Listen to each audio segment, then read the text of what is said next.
Excel PU college ಗುರುವಾಯಿನಕೆರೆ, ಕರ್ನಾಟಕದ number 1 PU college. Admissions open now. ಇನ್ನು ಮತ್ತೊಂದು ಕಡೆ ತಮಿಳುನಾಡು ರಾಜಕೀಯ ಇತಿಹಾಸದಲ್ಲಿ ದೊಡ್ಡ ಬೆಳವಣಿಗೆಯಾಗಿದೆ.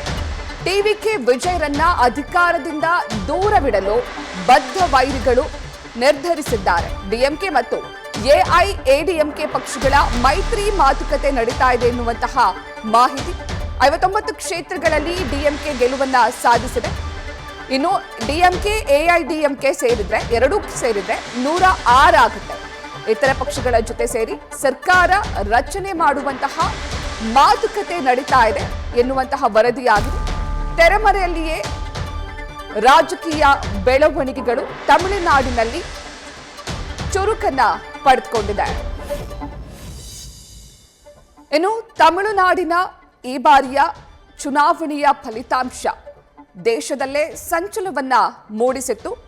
ನಟ ಹಾಗೂ ಟಿವಿಕೆ ಪಕ್ಷದ ಸಂಸ್ಥಾಪಕ ದಳಪತಿ ವಿಜಯ್ ಅವರ ಟಿವಿಕೆ ಪಕ್ಷ 108 ಸ್ಥಾನಗಳಲ್ಲಿ ಜಯಭೇರಿಯನ್ನ ಬಾರಿಸಿತ್ತು.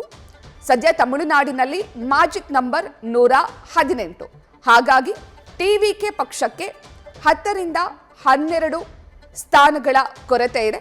ಈಗಾಗಲೇ ದಳಪತಿ ವಿಜಯರವರು ಸರ್ಕಾರ ರಚನೆ ಮಾಡೋದಕ್ಕೆ ರಾಜ್ಯಪಾಲರಿಗೆ ಪತ್ರವನ್ನ ಕೂಡ ನೀಡಿದ್ದಾರೆ. ಇಮೇಲ್ ಮೂಲಕ ಕೂಡ ಸಂದೇಶವನ್ನ ರವಾನಿಸಿದ್ದಾರೆ. ಇನ್ನು ಇವತ್ತು ಅವರು ಪ್ರಮಾಣ ವಚನವನ್ನ ಸ್ವೀಕಾರ ಮಾಡ್ತಾರೆ ಅಂತ ಹೇಳಲಾಗ್ತಾ ಇತ್ತು. ಜೊತೆಗೆ ಕಾಂಗ್ರೆಸ್ನ ಬೆಂಬಲವನ್ನ ಕೋರಿದ್ದಾರೆ ದಳಪತಿ ವಿಜಯರವರು ಎನ್ನುವಂತಹ ಮಾಹಿತಿಯನ್ನ ನಿನ್ನೆ ಎಐಸಿಸಿ ಪ್ರಧಾನ ಕಾರ್ಯದರ್ಶಿ ಕೆಸಿ ವೇಣುಗೋಪಾಲ್ ರವರು ನೀಡಿದ್ರು. ಜೊತೆಗೆ ಕಾಂಗ್ರೆಸ್ ಬಾಹ್ಯ ಬೆಂಬಲವನ್ನ ಟಿವಿಕೆ ಪಕ್ಷಕ್ಕೆ ನೀಡಲಾಗುತ್ತೆ ಎನ್ನುವಂತಹ ವರದಿ ಕೂಡ ಆಗಿತ್ತು. ಅದಾದ ನಂತರ ಇದೀಗ ತಮಿಳುನಾಡಿನ ರಾಜಕೀಯದಲ್ಲಿ ಮತ್ತೊಂದು ಬೆಳವಣಿಗೆ ಆಗ್ತಾ ಇದೆ. ಏನಂದ್ರೆ ಎಡಿಎಂಕೆ ಹಾಗೂ ಎಐಎಡಿಎಂಕೆ ಪಕ್ಷಗಳು ಎರಡೂ ಕೂಡ ಮೈತ್ರಿಯನ್ನ ಮಾಡಿಕೊಂಡು ದಳಪತಿ ವಿಜಯರವರನ್ನ ಮುಖ್ಯಮಂತ್ರಿ ಆಗದೇ ಇರೋ ರೀತಿ ತಡೆಯೋದಕ್ಕೆ ಮಾತುಕತೆಯನ್ನ ನಡೆಸ್ತಾ ಇದೆ ಎನ್ನುವಂತಹ ವರದಿಯಾಗಿದೆ. ಎಡಿಎಂಕೆ 56 ಸ್ಥಾನಗಳಲ್ಲಿ ಗೆದ್ದಿದ್ರೆ ಎಐಎಡಿಎಂಕೆ 47 ಕ್ಷೇತ್ರಗಳಲ್ಲಿ ಗೆಲುವನ್ನ ಸಾಧಿಸಿದೆ. ಡಿಎಂಕೆ 56 ಸ್ಥಾನಗಳಲ್ಲಿ ಗೆಲುವನ್ನ ಸಾಧಿಸಿದೆ ತಮಿಳುನಾಡಿನಲ್ಲಿ. ಹಾಗಾಗಿ ಈ ಎರಡೂ ಪಕ್ಷಗಳನ್ನ ಸೇರಿಸಿದ್ರೆ 106 ಆಗುತ್ತೆ. ಹಾಗಾಗಿ ಉಳಿದ ಪಕ್ಷಗಳ ಬೆಂಬಲವನ್ನ ಪಡೆದುಕೊಂಡು ತಮಿಳುನಾಡಿನಲ್ಲಿ ಸರ್ಕಾರವನ್ನ ರಚನೆ ಮಾಡೋದಕ್ಕೆ ಸದ್ಯ ಡಿಎಂಕೆ ಹಾಗೂ ಎಐಎಡಿಎಂಕೆ ಎರಡೂ ಪಕ್ಷಗಳು ಕೂಡ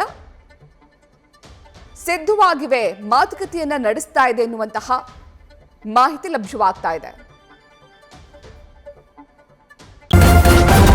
ನ್ಯೂಸ್ ಫಸ್ಟ್ ನಿರ್ಭೀತಿಯಿಂದ ನಿಮ್ಮ ಪರವಾಗಿ.